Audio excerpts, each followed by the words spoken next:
কোথায় একটা হাদিস পড়ছিলাম যে যেখানে মুহাম্মদ পথে ছিলেন, তার হঠাৎ করে সুন্দর নারী রমণী দেখছেন রাস্তার মধ্যে, তারপরে ঘরের মধ্যে দৌড় দিচ্ছেন। হ্যাঁ, এরকম একটা হাদিস আছে না হুজুর, আপনি আচ্ছা আমার আচ্ছা, থেকে ভালো হ্যাঁ জানবেন। আচ্ছা আমি খুব আচ্ছা আচ্ছা। সম্মত হুম ইবনে কাতিরে খুব সম্মত পড়ছিলাম যে সুন্দরী রমণী দেখে তার মাথাটা একদম নষ্ট হয়ে গেল, ঘরের মধ্যে দৌড় দিয়ে তারপরে কাজ সেরে ফেললো। হুম তো হুম তার মানে মুহাম্মাদের জীবন পদ্ধতি থেকেই বোঝা যাচ্ছে যে এই সেক্সুয়াল একটা আর্জ, এটা আসাটা স্বাভাবিক, যে কারো মধ্যেই আসতে পারে। প্রাণীকুলের হুম যে কারো মধ্যেই এই সেক্সুয়াল আর্জটা আসবে, একটা কুকুরের হুম মধ্যেও আসবে, একটা মানুষের মধ্যেও আসবে। তো হুম আজকে মুসলমানরা দাসীবান্দি এবং নিজের বউ ছাড়া কারোর সাথে করবে না, সেটা হুম বলে তারা একভাবে পুরুষদেরকে কিন্তু অনেক মানে অপশন দিয়ে দিচ্ছে, ইদার দাসীবান্দি নালে বউদের মধ্যে কেউ কেউ, কিন্তু মহিলাদেরকে কিন্তু আটকে রাখছে, অ্যাজ ইফ যে ওদেরই সব সেক্সুয়াল আর্জ আছে, মহিলাদের কোনো কিছু নাই, তাই না? তো হুম এই যে নবী যে দৌড়টা মারলো, এটা কিন্তু কোনো টাইম ছিল না, সে বাইর হয়েছে, বাইর হয়ে তার জিনিস দেখছে, সাথে সাথে তার মাথায় কিছু একটা হয়েছে, and then ঘরে দৌড় মারছে। তো এটা কি এরকম যে আল্লাহ পাক রোজার মাসে আর এরকম কোনো কিছু করবে না, রোজার মাসটাতেই আমার মেয়ে দেখলে আর কোনো কিছু হবে না, সেরকম কিন্তু কিছু না, তাই না? হুম তো হুম। যেখানে নবী নিজেরে কন্ট্রোল করতে পারলো না, তো এই রোজার মাসটাতে আলাদা করে অন্যান্য মানুষ কিভাবে কন্ট্রোল করবে? তো তখন কোথায় যাবে, তাই না? আসলে দেখেন, পৃথিবীতে আগের চেয়ে অনেক নৈতিকতার মান কিন্তু মানুষের মধ্যে উন্নত হয়েছে। হ্যাঁ, আমি এই কথা বলছি না যে হ্যাঁ, সবাই উন্নত হয়েছে, পরিবর্তন। কিন্তু অনেক মানুষ উন্নত হয়েছে। অর্থাৎ মানুষের হুম, স্বাধীনতাটা পৃথিবীর বিভিন্ন দেশে মানে অনেক বেশি হয়েছে, হওয়ার কারণে যদি কেউ চায় সে মানবিক এবং নৈতিক জীবন যাপন করতে পারে, আবার যদি কেউ চায় সে অমানবিক এবং নৈতিক জীবন জীবন অনৈতিক জীবন যাপন করবে, তার জন্য Bangladesh, Pakistan, Malaysia, Indonesia, Saudi Arab, Nigeria, এই দেশগুলো তার জন্য বেস্ট, সেখানে সে অমানবিক হতে পারবে। তো মুসলমানদেরকে সবচেয়ে বড় সর্বনাশ যেটা করে, যে মুসলমানদেরকে বলা হয় নবীর চরিত্র সবার চেয়ে উত্তম। এখন নবীর চরিত্র সবার চেয়ে উত্তম যখন বলা হয়, এখন ধরুন যে আজকে বাংলাদেশে আমি যদি বলি যে আমার পরিচিত একজন চাচা, যে চাচা 5 ওয়াক্ত নামাজ পড়ে, একজন কৃষক মানুষ, মোটামুটি মানে কিছুটা পড়াশোনা করেছে, আর মোটামুটি সৎ জীবন যাপন করে, মোটামুটি ভালো, অন্যায় করে না, মাঝে মাঝে দুই একটা গালি টালি দেয় শেষ। আমার ওই চাচাকে যদি আজকে বলা হয়, শেখানো হয় যে তোমার চেয়ে নবীর চরিত্র কোনোভাবেই তোমার চেয়ে কিন্তু খারাপ না, বরং নবীর চরিত্র তোমার চেয়ে সেরা, এখন সেই চাচার সাথে যদি আমি আজকে আর্গুমেন্টে যাই বা কথা বলি, চাচা নবীর চরিত্র তো আপনার চেয়ে ভালো না খারাপ, সেই চাচা কিন্তু নিশ্চিত বলবে আরে কি বলো, এই দুনিয়াতে নবীর চেয়ে ভালো চরিত্র কারো না। এবার যদি চাচাকে বলি, চাচা মিয়া নবীর চরিত্র সবার চেয়ে ভালো কি কারণে, যে নবী নামাজ পড়েছে, রোজা রাখছে, নবী এটা করেছে, দান খয়রাত করেছে, অনেক কিছু। আমি বলবো চাচা আরেকটা জিনিস, নবী যে পোলার বউ বিয়ে করেছে, তারপরে 6 বছরের শিশু বিয়ে করেছে, অনেক বিয়ে করেছে, ধর্ষণ করেছে, দাসীর সাথে আকাম করেছে, এই বিষয়টা এটা কি আপনি করতে পারবেন? বলে না, সেটা সেটা তো নবীর জন্য স্পেশাল। তাহলে চাচাকে যদি বলি যে চাচা তাহলে আপনিও যদি নবী হইতে চান, তাহলে আপনি ওই কাজগুলো করলে আপনিও কিন্তু নবী হয়ে যাবেন। কারণ নবী যুদ্ধ করেছে, খুন খারাপি করেছে, গণহত্যা করেছে, গুপ্ত হত্যা করেছে, ঘাতক পাঠিয়ে, এরপরে দাসী টাসি, উল্টা পাল্টা, মানে এই অনেকগুলো বউ, এই যে সবকিছু করেছে। আজকে প্রতিটা মুসলিম কিন্তু এর জন্য নৈতিক হতে পারে না। যদি আমি ধরতাম যে মুসলমানদের নবী হইতে একজন নৈতিক, অন্তত আর কিছু না হোক, আর কিছু না হোক, যদি সেই গৌতম বুদ্ধের মতো একজন ব্যক্তি হইতো, কিংবা যীশু খ্রিস্টের মতো যদি হইতো, অর্থাৎ সারা জীবন বিয়ে করে নাই, অথবা বিয়ে করেছে একটা বউ যদি থাকতো, আমি যদি ধরতাম যে নবী মোহাম্মদের একটা স্ত্রী থাকতো এবং একটা স্ত্রী নিয়ে সে সংসার করেছে, প্লাস সে আপনার নারী নির্যাতন করেনি, সে যুদ্ধ করে নাই, অন্তত তাহলেও কিন্তু আমরা মুসলিমদেরকে অত নৈতিক না পেলেও কিছুটা নৈতিক পেতাম। তো মুসলিমরা নৈতিক হতে গেলেই তো তাকে আটকে দিচ্ছে ধর্ম। ধর্ম বলতেছে এক্স্যাক্টলি। আর এই বেটা তোর 2টা বউ দরকার বর্তমানে, তুই বুঝছ না কে, তোর পয়সা আছে, তোর বয়স বর্তমানে 50 বছর, আগের বউটার বয়স হচ্ছে, তোর প্রথম বউয়ের বয়স হচ্ছে 45 বছর, বয়স হওয়ার কারণে তার শরীরটা একটু দুর্বল হয়ে গেছে। এখন তুমি 50 বছরের হাজি সাহেব, সৌদি আরব থেকে হজও করে এসছো, টাকাও প্রচুর আছে, তোমার আরেকটা বিয়ে না করলে হয়, যেহেতু তোমার ধর্ম তোমাকে জায়েজ বলেছে। এবার সেই হাজি সাহেব কি করবে? স্থানীয় মসজিদের হুজুরের কাছে যাবে, হুজুর আরেকটা বিয়ে করতে চাই, কষ্ট হচ্ছে, হুজুর। হুজুর কি বলবে? আচ্ছা ঠিক আছে করেন। আপনার বউ কি হিজাব পরে? জি না হুজুর। আচ্ছা বউরে আগে হিজাব পরান, তারপরে আপনি একটা বিয়ে করান। বউকে হিজাব পরিয়ে ঘরের মধ্যে আটকে রাখলো, এটা তসলিমা নাসরিন বলেছেন মোবাইল প্রিজন। বোরকা হচ্ছে মোবাইল প্রিজন। আমি ছোটকালে শুনতাম যে আপনার মোবাইল টয়লেট, যখন টয়লেট আবিষ্কার হলো রাস্তার, মোবাইল টয়লেট মানে ছোট ছোট টয়লেট। তাই আমি মোবাইল শব্দটা এবার ডিকশনারিতে ঘেটে দেখলাম যে মোবাইল শব্দটার অর্থ হচ্ছে ভ্রাম্যমান। এবার আরবিতে মোবাইল শব্দটার আরবি হচ্ছে জাওয়াল, জাওয়াল মানেও ভ্রাম্যমান, মোবাইল প্রিজন। এজন্য আমি একটা কথা বলি যে কোনো মেয়ে যদি বোরকা পরে তাহলে তাকে অবশ্যই কারাগারে নেওয়া উচিত, তাকে আটকে রাখা উচিত। কারণ কি, মোবাইল প্রিজন থেকে তার একটা বড় প্রিজনে নিয়ে যাওয়া হচ্ছে, অর্থাৎ তাকে ছোট একটা কারাগার থেকে বড় কারাগারে নিয়ে যাওয়া হচ্ছে। তা আমার মনে হয় ছোট কারাগারের চেয়ে বড় কারাগারটাই তার জন্য ভালো। বড় কারাগারে গেলে সেখানে সে একটা পরিবেশ পাবে, সেখানে সে কিছু কাজের সুযোগও পাবে, এবং মাথা খোলারও কিছু উপাদান পাবে। এজন্য বোরকা পড়লেই তাকে অ্যারেস্ট করে তাকে জেলখানা নেওয়া উচিত, অর্থাৎ তাকে ছোট কারাগার থেকে, মোবাইল প্রিজন থেকে সাধারণ প্রিজনে নিয়ে যাওয়া উচিত। যাই হোক, যেটা বলছিলাম তো কি জন্য বললাম আলোচনা, এই বোরখার মধ্যেও দেখেন, বোরখার মধ্যেও কিন্তু পরিবর্তন একটা চলে আসছে। আগে যেমন আমি মনে আছে আমাদের ছোটবেলায় আমি যখন দাদা বাড়িতে যেতাম, দাদা বাড়ি ভোলা, তো ওখানের মানুষের একটু বেশি ধর্মপরায়ণ হয়। আমার মনে আছে যে তখনকার বোরখাগুলা কেমন একটু মানে জম্বি জম্বি একটু ভূত টাইপের ছিল, মানে কিচ্ছুই দেখা যেত না। হ্যাঁ, এরকম সামনে দিয়ে একটা মানে নেটের মতো কাপড়, মানে পুরো মুখও দেখা যেত না। এবং তারা যখন রিক্সায় করে এক জায়গা থেকে আরেক জায়গায় যেত, সেটাও রিক্সাটাও মানে শাড়ি দিয়ে পেঁচায় রাখা হতো, এরকমই পর্দা ছিল। তো তারাও মুসলিম ছিল, কিন্তু এখনকার মুসলিমরা কিন্তু আর সেরকম নাই। এখন তারা অনেক বেশি মডার্ন হয়েছে, তাদের জামা কাপড়ের মধ্যে চাকচিক্য আসে, তারা এখন টাইট ড্রেস পরে, আবার হিজাবটাও লাগায়, চেহারার মধ্যে অনেক সুন্দর করে সাজগোজ করে। তো এখানেও কিন্তু পরিবর্তন হচ্ছে, মানে তারা কিন্তু মানে যুগের সাথে সাথে তাদের লাইফস্টাইলটা ঠিকই পরিবর্তন করছে, তাদের পোশাক পরিবর্তন করছে, সবকিছু পরিবর্তন করছে, কিন্তু ওই যে চিন্তাধারা, সেই 1400 বছর আগের চিন্তাধারাটা আজকে যখন প্র্যাকটিস করতে চাচ্ছে, তখনই কিন্তু গ্যাঞ্জাম গুলা হচ্ছে। এবং তখনই কিন্তু তাদের ওই যে প্রিন্সিপাল যেটাকে বলে, কিংবা বাংলাদেশ মানে রেশনাল ব্রেইন যেটাকে বলে, ওইটাই মানে ঠিক ওইভাবে এক্সপ্লোর করতে তারা পারতেছে না। জাস্ট কনস্ট্যান্টলি তো নিজের সাথে নিজে হিপোক্রেসি করে যাচ্ছে, তাই না?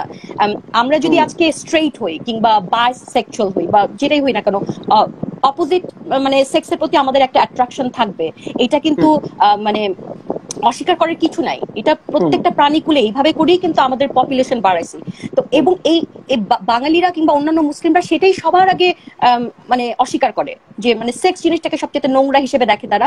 এবং এই সেক্স জিনিসটাকে, চুমু জিনিসটাকে সবচেয়ে নোংরা হিসেবে দেখে। বাংলাদেশের মতো একটা ছোট্ট দেশ 17 কোটি মানুষ পপুলেশন বানায় ফেলছে, চুমা আর ওই মানে চুচু ওই জিনিসটাই তারা অ্যাকনলেজ করতেছে না, না করে এত পপুলেশন বানায় ফেলছে। সো এটাই তো একটা প্রবলেম, তাই না? এগুলো তো অ্যাকনলেজ করতে হবে। আমাদের সেক্স কি, সেক্স মানে সেফ এডুকেশন, মানে সেফ সেক্স এডুকেশন, এগুলো তো স্কুল থেকেই দেওয়া উচিত।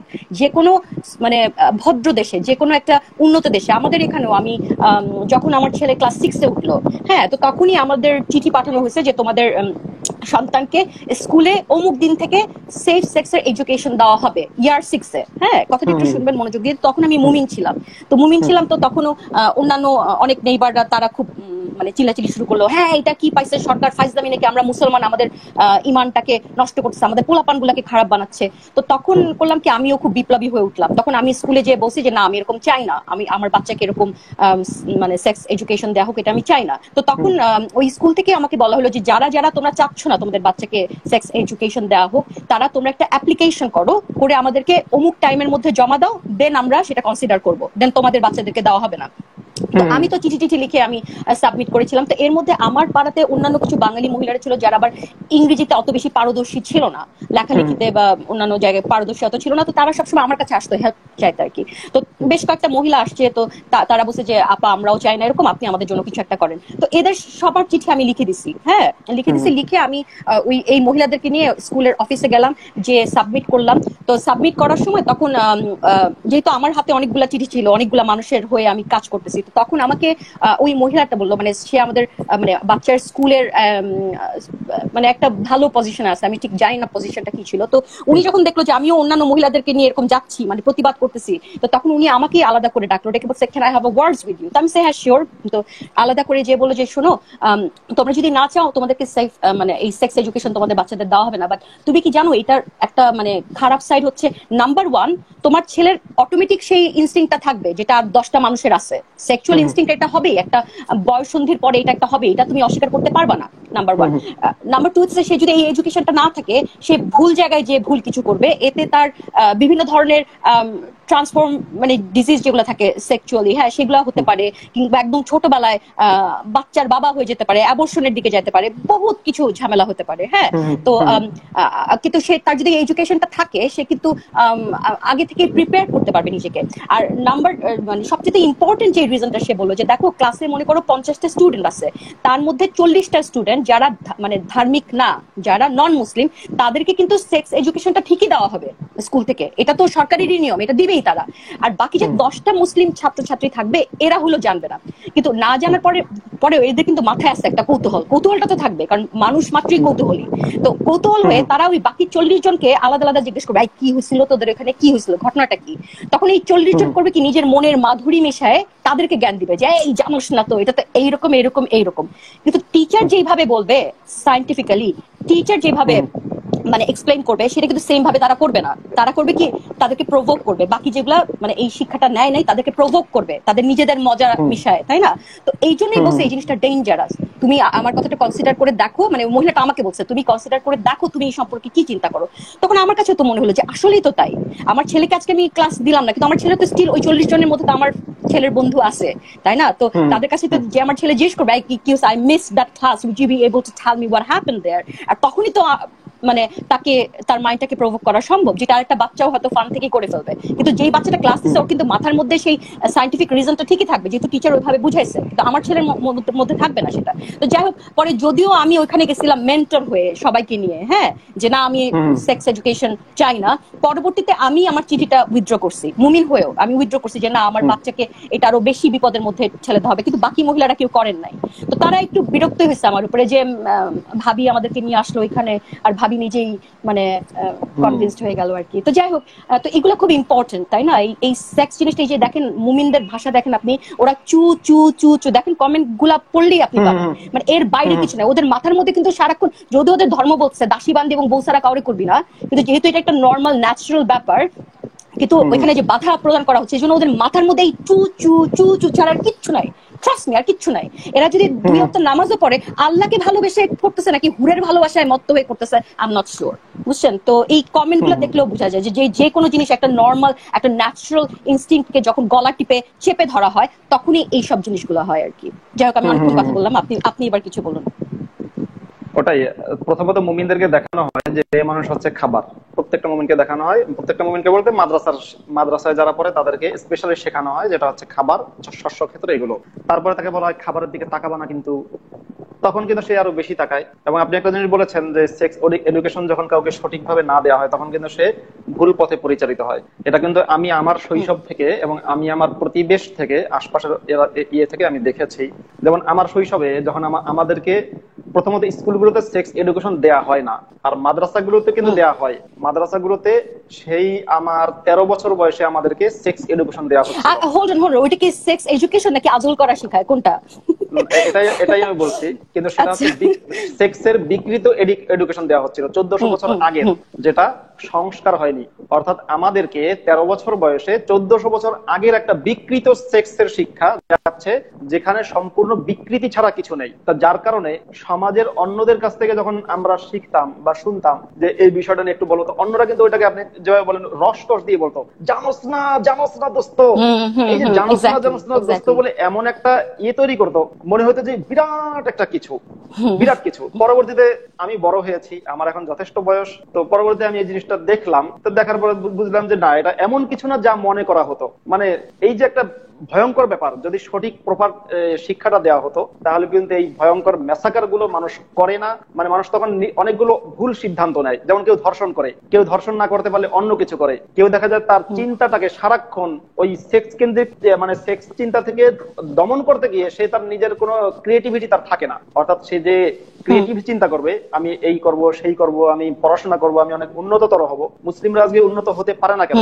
কারণ মুসলিমদের পুরো সময়টাই, বা ধার্মিক আস্তিকেরা বিশেষ করে, মুসলিমরা তো অবশ্যই আস্তিকেরা, তাদের পুরো সময়টাই ব্যয় করে হচ্ছে কেমনে আমি একটা মেয়ে থেকে দূরে থাকবো, কেমনে আমি ইলিগ্যাল, মানে তাদের ভাষায় যেটা ইলিগ্যাল রিলেশন থেকে কিভাবে দূরে থাকবো। আমার তো একটা মেয়ের দিকে তাকানো হারাম, তার সাথে কথা বলা হারাম। আবার সে ঠিকই দেখা যাচ্ছে সন্ধ্যা হইলে সে মুমিন বান্দা বসে বসে ইউটিউবে ঢোকে, ফেসবুকে ঢোকার পর সুন্দর সুন্দর মেয়েদেরকে দেখে, সানি লিওনকে দেখবে, সে মাধুরী দীক্ষিতকে সে দেখবে, সে আপনার রুনা লাইলার গান শুনবে, অথচ তার জন্য কিন্তু রুনা লাইলার দিকে তাকানো হারাম। সে দেখা যাবে আশা ভোসলের গান শুনবে, আশা ভোসলের দিকে বা লতা মঙ্গেশকরের দিকে তার তাকানো হারাম।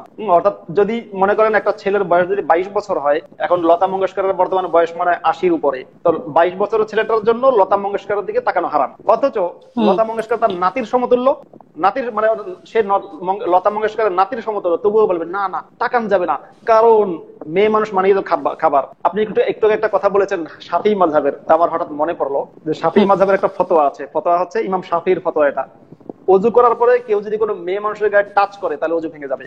এখন সেটা যদি নিজের স্ত্রীকে টাচ করে, টাচ মানে কি, অর্থাৎ জাস্ট এরকম টাচ করলো, রোজা ভেঙে যাবে। মানে শরীরের কোনো একটা জায়গায় হাত লাগলেই হয়।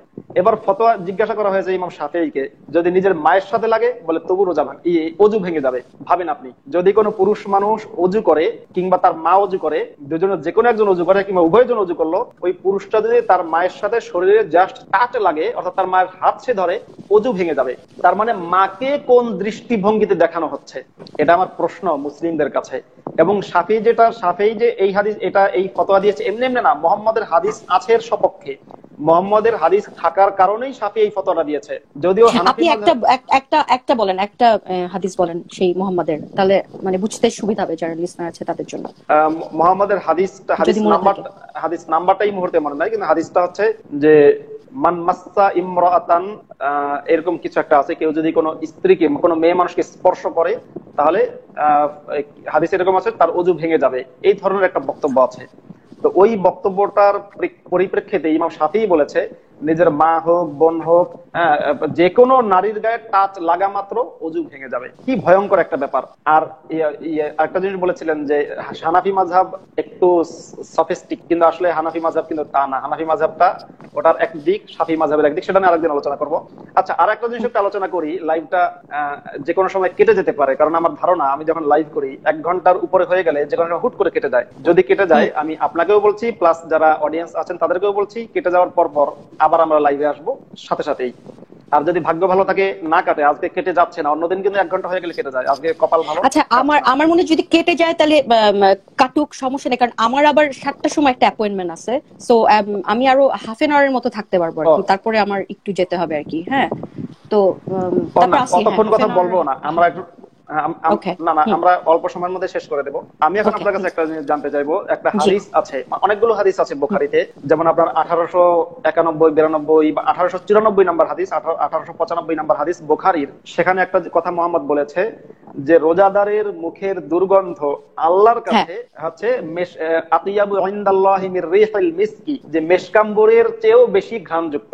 আমার একটা প্রশ্ন হচ্ছে যে পৃথিবীতে আজকে আপনার 150 কোটি বা 160 কোটি মুসলিম, এর মধ্যে আমি যদি ধরি যে রোজাদার হচ্ছে 100 কোটি, আল্লাহর এত ধৈর্য, 100 কোটি মানুষের মুখের দুর্গন্ধ আল্লাহ একা একা বসে নেবে, আর আল্লাহ ফেরেশতাদের এত ধৈর্য, তারা বসে বসে রোজাদারদের মুখের দুর্গন্ধ নিচ্ছে। আর আল্লাহ আসলে যখন নিজেরাই দুর্গন্ধের মানে ছড়াচ্ছি আমরা যখন নিজেরাই, তখন তো ওই বাকি দুর্গন্ধটা আমাদের নাকে লাগবে না।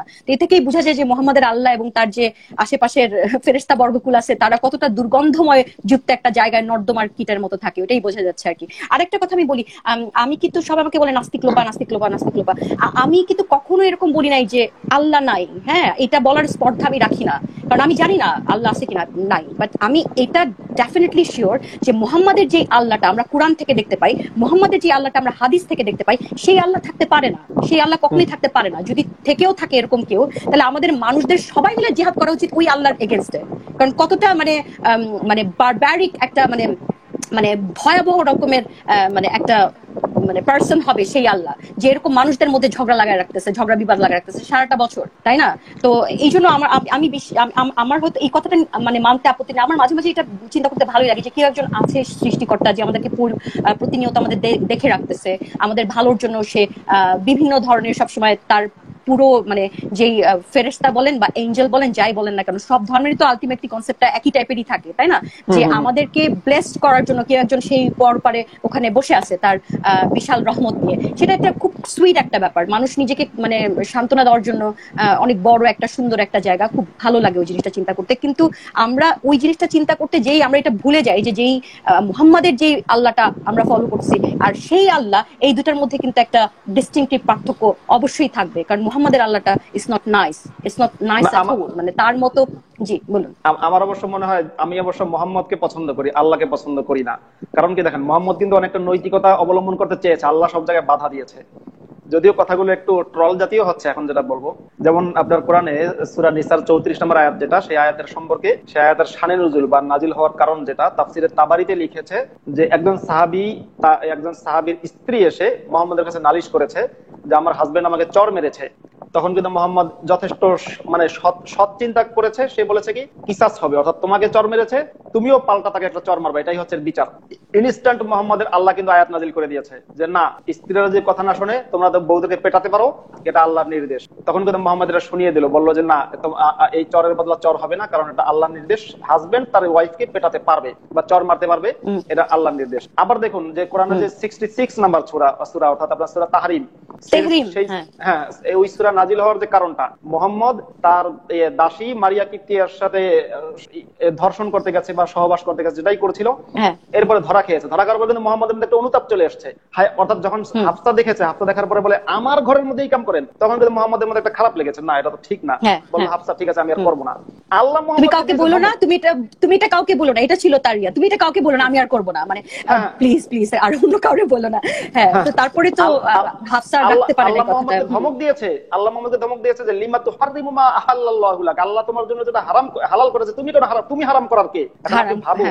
আপনি ভাবুন, আমি নিজে যদি আজকে মুহাম্মদের জায়গায় নিজে কল্পনা করি, আর আল্লাহর ধমক মানে কি? আল্লাহর ধমক তো যেই সেই ধমক না, আল্লাহ তো সাথে সাথে কেটে ফেলতে পারে, মেরে ফেলতে পারে, আল্লাহ তো অভিশাপ দিতে পারে, গজব ফেলতে পারে। তারপর গজব যদি মুহাম্মদ মনে করেন যে আল্লাহ বললো এই মুহাম্মদ তোমার সাথে আমি দাসী সহবাস করা হালাল করলাম, তুমি কেন হারাম করেছো? মুহাম্মদ যদি ওই হারামের উপরই থাকতো যে না আল্লাহ তুমি যাই বলো তাই বলো, আমি এত অনৈতিক হতে পারবো না, আমি দাসীর সাথে আর এই কাম করবো না, তখন আল্লাহ কি বলতো?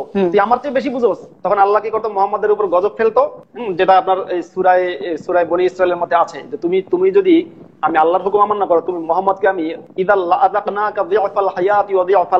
দুনিয়াতেও ডবল শাস্তি দেবো, আখিরাতেও ডবল শাস্তি দেবো। আপনি ভাবেন, আমি যদি মুহাম্মদের জায়গায় থাকতাম আর যদি আমাকেই যদি সত্যি যদি ঈশ্বর আল্লাহ নামে কেউ ধরলাম, কথার কথা থাকতো। আচ্ছা, একটা কথা বলি, সরি, যে শাহরিয়ার হোসেন জুয়েল উনি লিখছে এই খা পুলা ল্যাংটা মেয়ের সাথে কিসের হাদিস কোরআন নিয়ে কথা, মানে উনার চোখটা এতই মুমিনীয় চোখ, উনি আমার ড্রেসের ভিতর দিয়ে সবকিছু পরিকল্পনা মানে বা কল্পনা করে ফেলছে। মানে চিন্তা করেন, এটাই হচ্ছে মুমিনদের চোখ। তারা মানে যতই ড্রেস পরে থাকেন না কেন, যতই বোরখা পরে থাকেন না কেন, তারপরে আপনার নগ্ন শরীরটা তারা দেখতে পারবে তাদের ইমাজিনেশন পাওয়ার দিয়ে, তাই না? So it's amazing. Come on Mumin, এগুলা তো আপনাদের মানে আপনাদের এগুলা যে মানে চরিত্র, এগুলো আমরা খুব ভালো মতো জানি। এই কমেন্টে এসে তার না প্রমাণ দিলেও চলবে। যাই হোক, সরি, বলেন।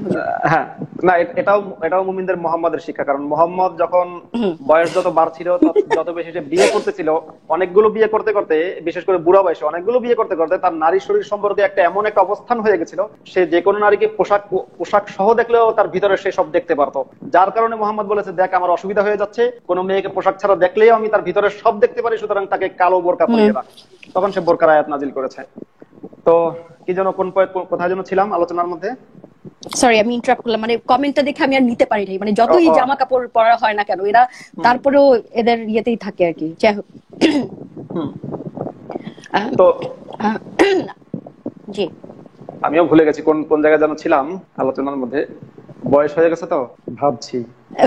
বয়স, আপনি আমার 5 বছরের ছোট হুজুর, আপনি যদি এখন বলেন আপনার বয়স হয়ে গেছে, আমি কি বলবো বলেন? আচ্ছা, এটা নিয়ে কথা আছে, আমার বয়স 40, আমার 3 বাচ্চা।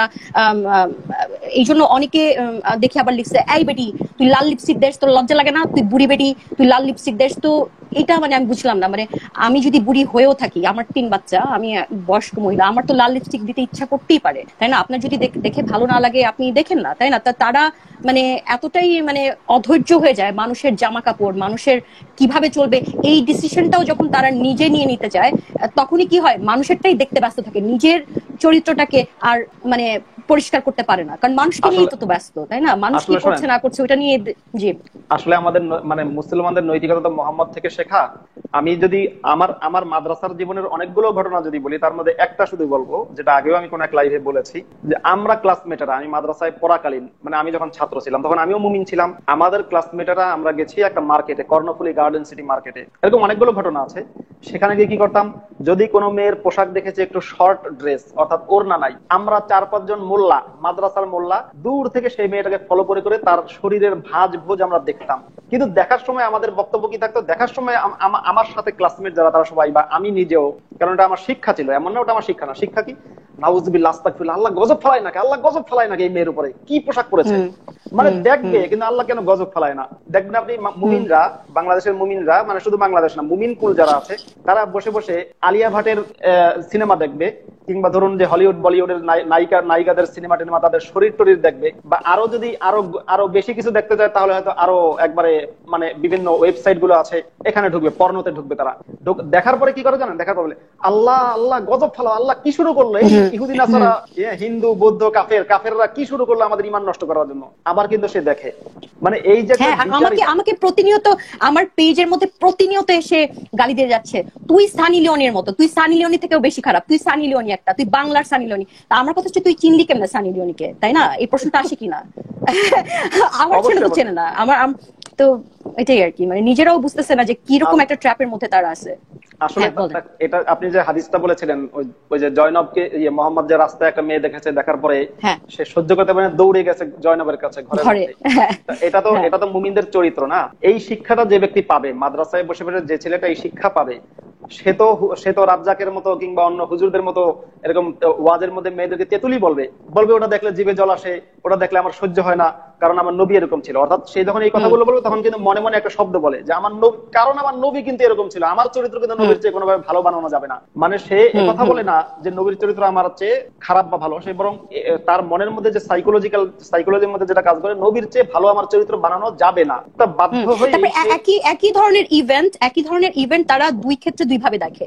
যেমন আজকে যদি মাসুদ ভাই আপনি চিন্তা করেন, আপনার বয়স 35, রাইট? আপনি আমার 5 বছরের ছোট যতটুকু জানি।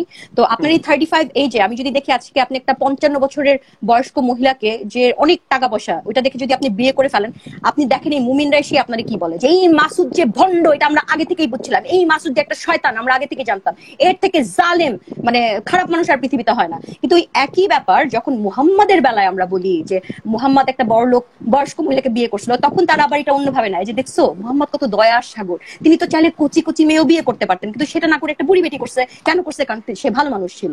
তো এই যে মানে ক্ষেত্র বিশেষে ডায়লগ পরিবর্তন হয়ে যাওয়া, এটা একমাত্র মুসলিমরাই করতে পারে, কিংবা শুধু মুসলিমরা না, যে কোনো ধার্মিক লোকরা। কারণ ধর্ম এমন একটা জিনিস যে কখনোই একই রকম থাকে না।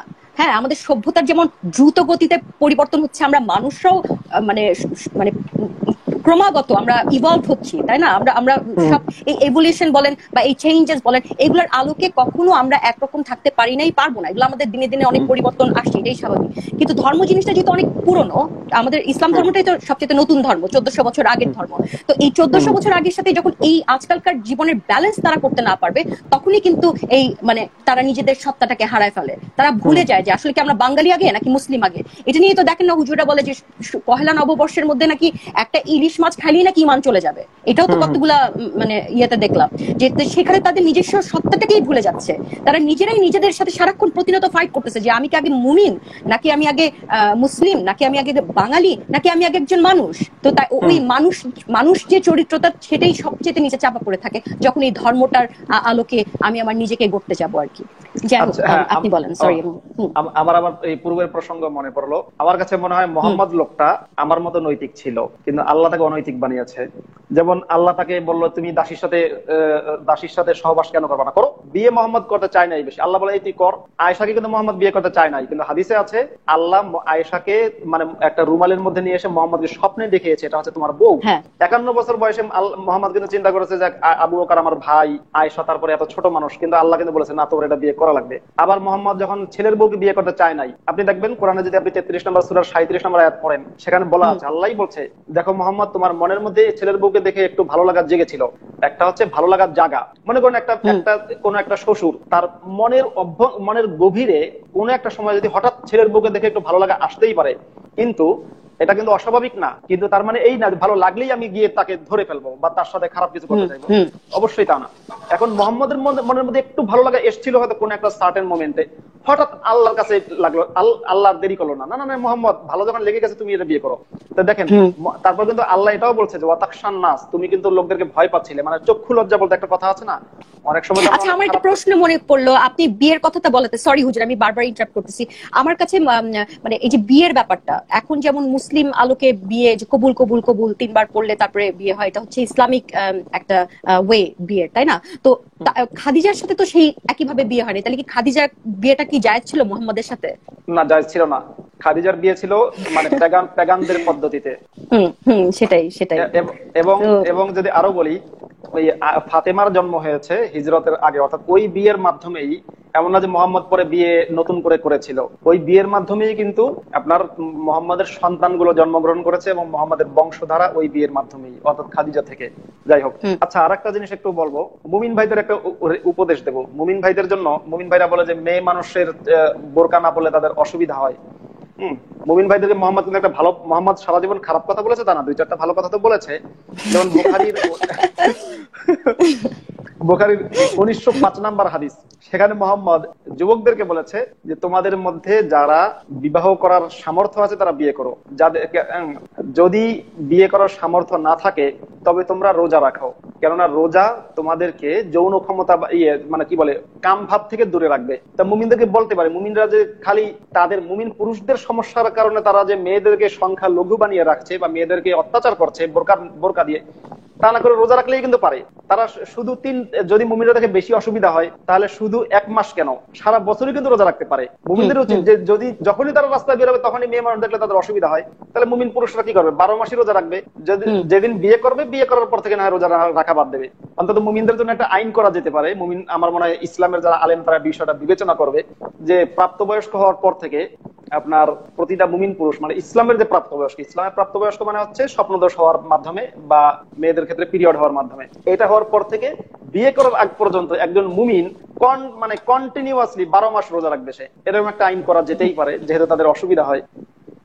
মোহাম্মদ সমাধান দিয়েছে, রোজা রাখলে ঠিকঠাক হয়ে যাবে।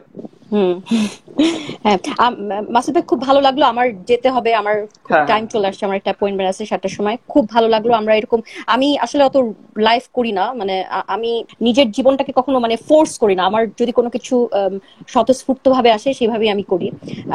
অর্থনৈতিক ভাবে অনেক সমস্যার মধ্যে আছি। একটা সময় তো যখন মুমিন ছিলাম তখন তো বাসার ড্রাইভের মধ্যে 2টা গাড়ি, BMW মার্সিডিজ 2টাই ছিল মাশাআল্লাহ। তো এখন সবাই যেমন মনে করতেছে যে আমি এখন এক্স মুসলিম হওয়াতে এখন অনেক টাকা পাচ্ছি, আসলে আমার ব্যাপারটা পুরো ভিন্ন। আমি জানি আমি আর আপনি একই পথেরই পথিক। আপনিও এখন অনেক স্ট্রাগলিং এর মধ্যে আছেন, আমিও কিন্তু অনেক স্ট্রাগলিং এর মধ্যে আছি। হ্যাঁ, ফিনান্সিয়ালি অনেক প্রবলেমের মধ্যে দিয়ে যাচ্ছে।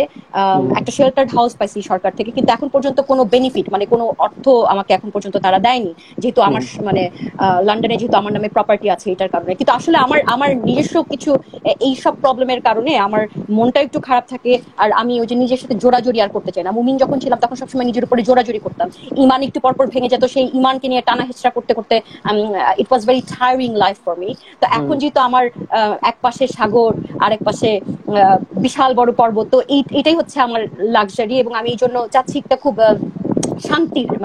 শান্তির একটা লাইফ চাচ্ছি। তো এই জন্য আমি অত লাইফ টাইফ করি না বা অত ভিডিও করি না। বাট দেন এগেইন মানে তারপরও একেবারে না করেও থাকতে পারি না, কারণ আমার মনে হয় যে এটা আমাদের একটা নৈতিক দায়িত্ব। আমরা যতটুকু জানি, আমরা যতটুকু বুঝি, এটা আমাদের নৈতিক দায়িত্ব। ছোটবেলায় যে আমরা করছিলাম ভাব সম্প্রসারণ, যে অন্যায় যে করে আর অন্যায় যে সহে তব ঘৃণা তারে তৃণ সমদহে। আমার তো ধারণা যে বাঙালি বেশিরভাগই ওটা মুখস্থ করার জন্যই পড়ছিল। যদি অন্তর দিয়ে তারা অনুধাবন করতো তাহলে তারা বুঝতো যে আমরা যে কাজগুলা করতেছি সেটা আসলে আমাদের নৈতিক দায়িত্ব মনে করেই আমরা এই কাজগুলা করতেছি। কারণ এই আমাদের সমাজ পরিবর্তনে, মানুষের ভাগ্য পরিবর্তনে, মানুষের দৈনন্দিন জীবন ব্যবস্থার পরিবর্তনে এইসব মানে জিনিসগুলা মানে মানে চিন্তার উদ্রেক হওয়া উচিত। এবং যেটা আমার মনে হয় যে আমরা যে কয়জনই আছি সেগুলা সেই কাজগুলোই করতেছি। কিন্তু সেই সাথে দেখে খুব দুঃখ লাগে যে আমাদের মধ্যে আসলে ইউনিটি নাই। আমরা যারা নাস্তিক হিসেবে পরিচিত আজকে, আমরা নিজেরাই নিজেদের মধ্যে দলাদলি, কামড়াকামড়ি, এই সেই কি হচ্ছে। তো এটা যে দেখেও খুব দুঃখ লাগে মাঝে মাঝে। তখন আবার মাঝে মাঝে মনে হয় যে না, আসলে এর মধ্যেও থাকবো না, আমি একটা লম্বা একটা গ্যাপ নিবো। বাট দেন এগেইন সেই নৈতিকতার তাড়নাতেই বারে বারে ফিরে ফিরে আসি আর কি। এবং আমি জানি যে আপনিও সেই একই পথেরই পথিক। তো আজকে খুব ভালো লাগলো। আমার মনে হয় এতজন ভিউয়ার্স দেখে আমার মানে মনের যে সংগোপনে যে একটা মানে আশা, সেটা আরো বাড়িয়ে দিল। তো এখন আমি চিন্তা করতেছি আরো বেশি বেশি করে লাইভ করব ইনশাআল্লাহ। সো হ্যাঁ, তো আশা করি সামনে আরো থাকবো। হ্যাঁ বলেন। আচ্ছা, আমার খুব ভালো লাগলো যে আমার মানে এত বেশি ভিউয়ার সাধারণত আমার লাইভে, সাধারণত না কোনো সময় মনে হয়নি। তো আমার আপনার লাইভটা আমাদের অডিয়েন্সরা মনে হয় খুব পছন্দ করে। তো নেক্সটে আমরা আরো বিভিন্ন বিষয় নিয়ে আলোচনা করতে পারি মাঝে মাঝে। অবশ্যই। তো ঠিক আছে, আজকের মতো ভালো থাকবেন। হ্যাঁ, আপনার জন্য শুভকামনা রইল, ভালো থাকবেন। হ্যাঁ, থ্যাংক ইউ। আপনাকেও অনেক ভালো থাকবেন। সবাইকে অনেক অনেক ধন্যবাদ আমাদের দেখার জন্য। Thank you, bye all. প্রিয় বন্ধুরা, তাহলে আজকের মতো এখানেই শেষ লাইভটা। আপনারা যারা দেখেছেন সবাইকে ধন্যবাদ জানিয়ে এবং ভালোবাসা জানিয়ে আমি আমার এখনকার লাইভটা শেষ করছি। আশা করি আবারও আপনাদের সাথে পরবর্তী কোনো লাইভে দেখা হবে, এবং আমি চাইবো আজকের যিনি আমার সাথে ছিলেন সবার আমাদের প্রিয় মানুষ, অত্যন্ত সাহসী মানুষ, যার সংগ্রামী জীবন, লোপা রহমান, তাকে আমরা আশা করি আবারও কোনো লাইভে পাবো এবং আপনাদেরকেও সাথে পাবো, সে আশাবাদ রেখে এখন শেষ করছি। শুভরাত্রি।